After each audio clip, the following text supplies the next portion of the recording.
Welcome to Once Upon a Homestead. Today we are making homemade applesauce. This is a super simple recipe with just a few ingredients. You can make this recipe any time of year, and it's fresh and delicious. So grab your spoon and apron and let's get started.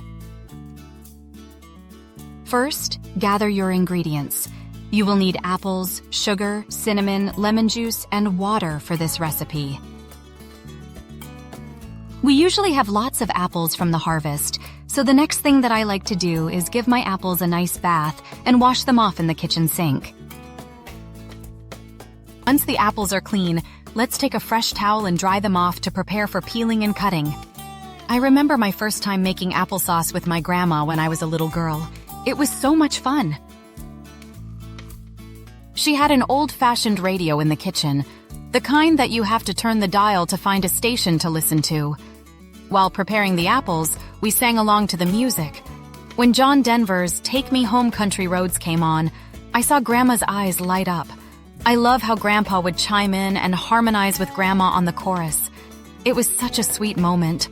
I sure do miss those days, but every time I make applesauce, I think of them. Once your apples are peeled, it's time to cut them into pieces around the same size so they cook evenly together. It's time to place the apples into a large pot and barely cover the top of them with water. Now let's add 1 to 2 tablespoons of sugar. I like to use cane sugar. Sprinkle in a teaspoon of cinnamon. Add 1 to 2 tablespoons of lemon juice for flavor. Mix everything gently, then increase the heat on your pot. You can leave out the cinnamon and leave the applesauce plain, or you can add fresh strawberries for strawberry applesauce for a tasty twist. It's time to cook the mixture on medium heat. Stir occasionally, letting it simmer. Cook until the apples are soft, around 15 to 20 minutes. My grandma always kept a big mason jar of the apple peels and scraps in the pantry. I picked up the jar and asked her, "Grandma, why do you keep a jar full of apple scraps?" She smiled and said, "Good question, sweet girl.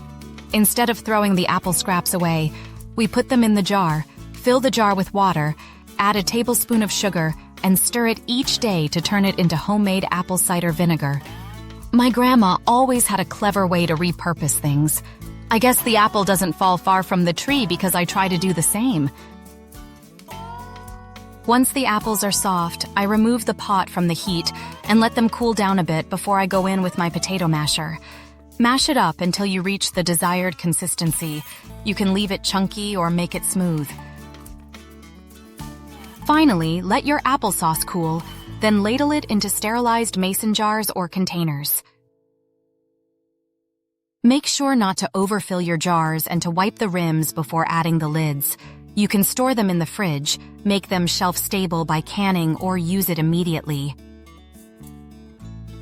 The kitchen smells amazing, and as soon as this jar finishes cooling, I will enjoy a bowl on the front porch swing, savoring the flavors. Thinking of my grandparents while listening to homestead country radio streaming from my phone. I have so many good memories of traditional homesteading skills that my grandma taught me in the kitchen. I hope that you enjoy this recipe as much as I do.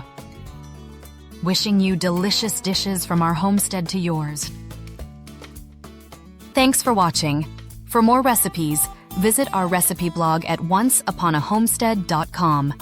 If you enjoyed this video, please be sure to like, share, and subscribe to the Once Upon a Homestead YouTube channel.